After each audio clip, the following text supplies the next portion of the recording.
Hey everybody, Johnny the Queer POTUS here, and I wanted to give you a quick interpretation of the Gettysburg Address since I happen to be walking through the cemetery and see it. The Gettysburg Address is Abraham Lincoln's most famous speech. It was delivered on November 19th, 1863 at the dedication of the Gettysburg National Cemetery.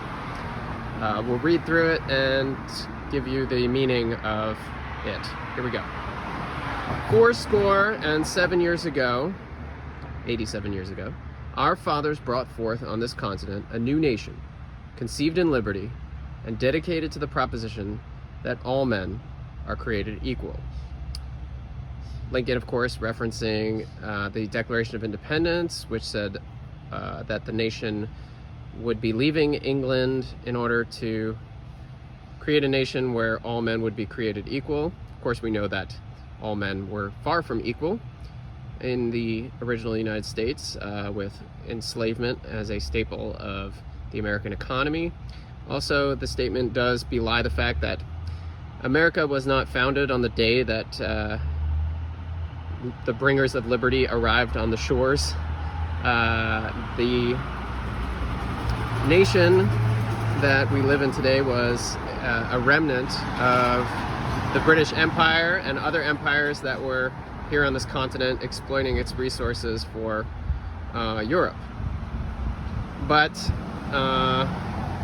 this is Lincoln's interpretation of a commonly held belief and about the mythology of the United States. Let's continue. Now we are engaged in a great civil war, testing whether that nation or any nation so conceived and so dedicated can long endure. So we started off as a nation united in the idea that all men are created equal, but now we are in a civil war.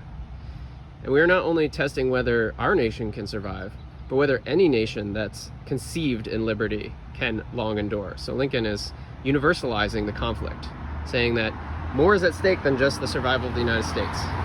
We are met here on a great battlefield of that war, that being the Gettysburg battlefield where the cemetery was located.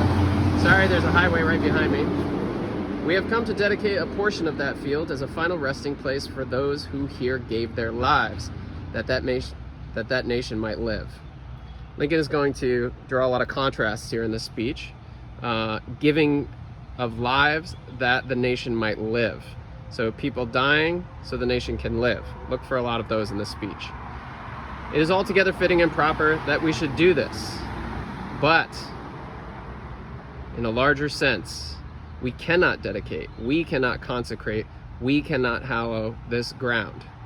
So it's fitting and proper that we should dedicate a cemetery, but we're actually not in any position to do that, because it is, as you'll see, the brave men, living and dead, in other words, the veterans, the soldiers, who struggled here, they have consecrated it, far above our poor power to add or to detract.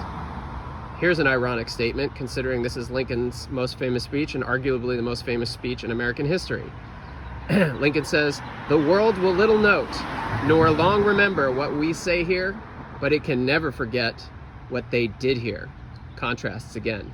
The world will little note what we say, but will never forget what they did. And obviously, neither of those things were forgotten.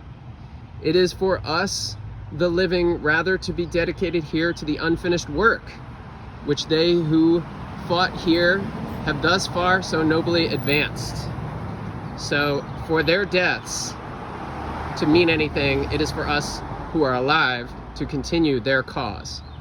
It is rather for us to be here dedicated to that great task remaining before us, that from these honored dead we take increased devotion to that cause for which they gave the last full measure of devotion.